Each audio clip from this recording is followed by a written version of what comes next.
अस्सलाम वालेकुम, कैसे हैं सब लोग। उम्मीद है खैरियत से होंगे। मैं भी बिल्कुल ठीक हूँ, अल्लाह का शुक्र है। और यहाँ पर आप देख रहे होंगे कि फ़्रूट्स हैं। ये फ़्रूट्स मेरे पास 2-3 दिन से रखे हुए थे फ्रिज में, तो कोई भी नहीं खा रहा था। मैंने सोचा कि ऐसा ना हो ख़राब हो जाए, तो चलो इसको मैं वॉश करती हूँ और फिर काट कर फ्रीज़र में रख देती हूँ। और अब बस मैं यही अपना काम कर लूँगी। और इसके बाद मुझे जब भी मिल्क शेक वगैरह बनाना होगा तो फिर मेरे लिए आसानी हो जाएगी कि मुझे काफ़ी जो फ्रूट्स हैं वो कटे हुए मिल जाएंगे, तो टाइम की भी बचत होगी और काम भी आसान हो जाएगा।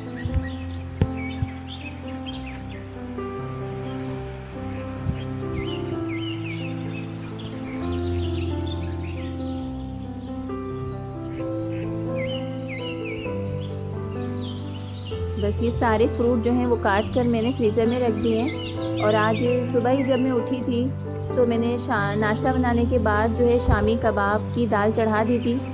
तो बस वो दाल जब मैंने बर्तन वगैरह वॉश कर लिए, उसके बाद जब मैंने देखा दाल गल चुकी थी, फिर मैंने सोचा कि इसे चॉपर से चॉप कर लेती हूँ। तो फिर चॉपर में जो है थोड़ा सा मसला आ रहा था, तो मैंने सोचा अब क्या करूँ। तो फिर मुझे याद आया कि पहले हम सिल पर पीसते थे, तो वो सिल मेरे पास रखी हुई थी। मैंने कहा कि चलो फिर ऐसा करते हैं कि सिल पर ही पीस लेते हैं। फिर हमने यही मैंने सिल निकाली और उसे अच्छी तरह से वॉश किया और फिर इसी पर अपनी दाल जो है वो पीसी।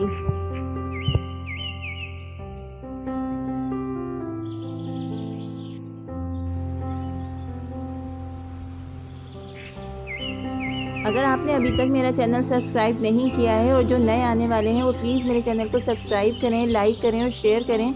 और कमेंट बॉक्स में अपनी राय का इजहार ज़रूर किया करें कि आपको मेरी वीडियोस कैसी लगती हैं।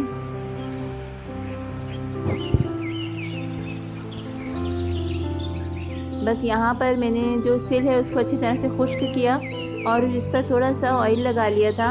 इसके बाद सारी जितनी भी मेरी दाल थी, शामी कबाब थी, वो मैंने इस पर पीस ली थी।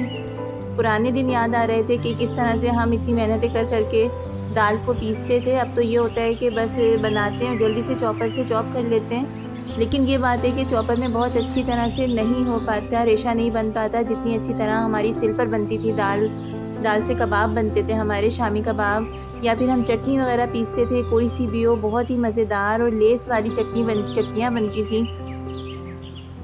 अभी भी मेरे साथ तो ये होता है कि कभी कभार जैसे होता है ना, अभी काफ़ी दिन से मैंने इस्तेमाल नहीं की, लेकिन कुछ दिन पहले तो यही था कि मैं पीस लेती थी निकाल कर ना चटनी, तो क्योंकि इससे अच्छी लगती है। साथ में मैंने जब शामी कबाब की जो ये दाल है ये पीस गई थी, आखिर की थोड़ी सी रह गई थी, फिर मैंने इसके साथ जो है अपनी हरी मिर्चें भी डालकर पीस ली थी। क्योंकि चॉपर में भी यही होता है कि हम दाल के साथ ही अपनी सारी जो हरी मिर्चें वो डालकर पीस लेते हैं ताकि हमारा मुँह ना जले। और बस यहाँ पर मेरी ये दाल पिस गई। फिर मैंने अपनी ये जो सिल है उसको दोबारा से वॉश किया, वॉश करके कपड़े से अच्छी तरह से खुश्क किया और करने के बाद इसे इसकी जगह पर रख दिया।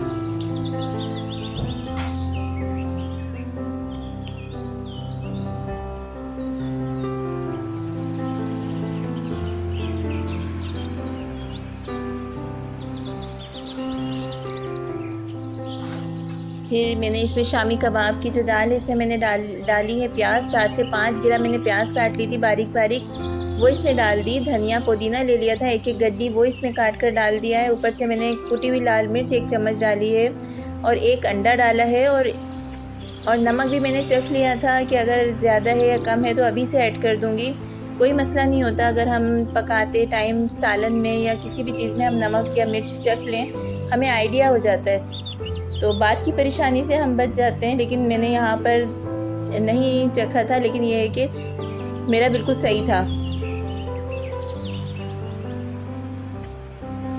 बस ये दाल को मैंने अच्छी तरह से सारी चीज़ें इसमें मिक्स कर ली।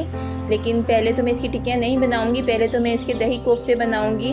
तो इसके लिए मैं कोफ्ते बना रही हूँ। ये आम कोफ्तों की निस्बत थोड़े से छोटे होते हैं। और फिर इसकी जो कोफ्ते हैं उसकी मैं गोलियाँ बना लूँगी सारी।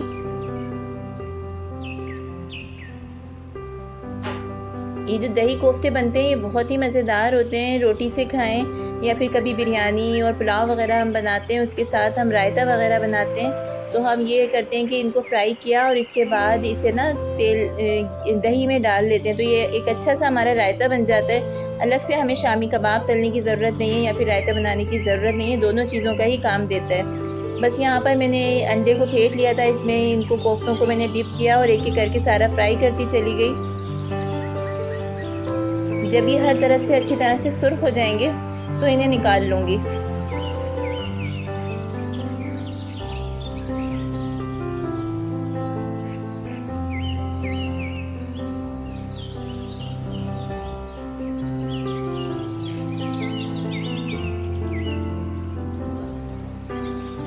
बस ये मैंने सारे कोफ्ते निकाल लिए। इसके बाद जो है 400 ग्राम के करीब मैंने दही ले लिया है। इसको अच्छी तरह से फेंटूंगी और इसमें आधा चाय का चम्मच नमक ऐड करेंगे। नमक आप अपने हिसाब से डालें और फिर इसे अच्छी तरह से फेंटेंगे। और फेंटने के बाद जो हमारे कोफ्ते थे वो हम इसमें शामिल कर देंगे और ऊपर से हम चाट मसाला डालेंगे। बस ये हमारे दही कोफ्ते बनकर तैयार हो गए और बहुत ही मज़ेदार होते हैं। जो भी खाएगा ना बस उसे मज़ा आ जाएगा। और जो कबाब की टिक्कियाँ थी वो बनाने के लिए मैंने अपनी बेटी को दे दी थी, उन्होंने भी बना दी हैं सारी। अब मैं इनको फ्रीज़र में रख दूँगी कबाब को, और जो कोफ्ते हैं वो हम अपने खाने में इस्तेमाल कर लेंगे आज। और यहाँ पर मैं साथ साथ मीठा भी बना रही हूँ। बहुत ही बच्चों का फेवरेट मीठा है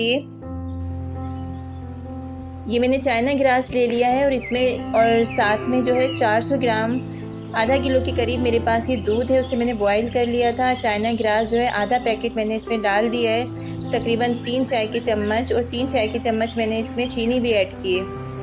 ये तीनों चीज़ें डाल के मिक्स करेंगे और इसे 1 से 2 मिनट तक पकाएंगे।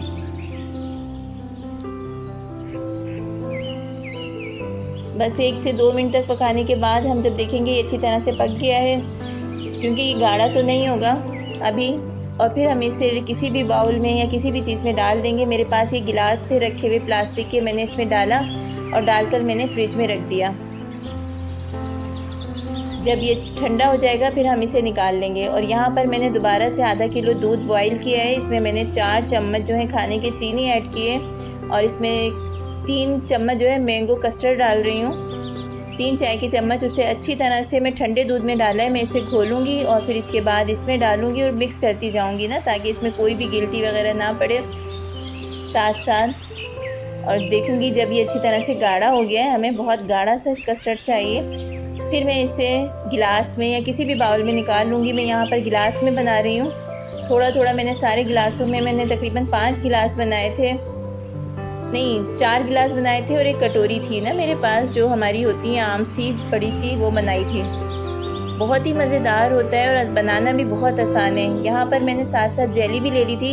1 कप मैंने इसके लिए पानी लिया है और इसमें 1 पैकेट मैंने जेली का डाल दिया है। जैसे ही पानी बॉयल हुआ इसमें मैंने बस जेली डाल दी, उसे मिक्स किया और बस एक प्लेट में निकाल लिया। किसी भी चीज़ में निकाल लें और इसे रख दें पंखे के नीचे ठंडा होने के लिए, या रूम टेम्परेचर पे या फिर फ्रिज में ठंडा होने के लिए रख दें।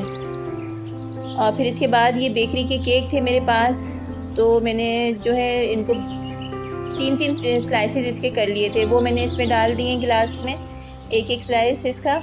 और इसके बाद जो मैंने वो बनाया था ना चाइना ग्रास, वो भी मैंने इसके ऊपर बस छुरी की मदद से गिलास के किनारे निकाले, किनारों पर किया और फिर इसे पलटा तो ये आराम से निकल आया। ऊपर से मैंने मैंगो काट कर डाल दिए थे। बहुत ही मज़े का बनता है और सब लोग बहुत शौक़ से खाते हैं इसे ना, देखने में भी बहुत ही खूबसूरत लगता है। ऊपर से यहाँ पर मैंने क्रीम ऐड की है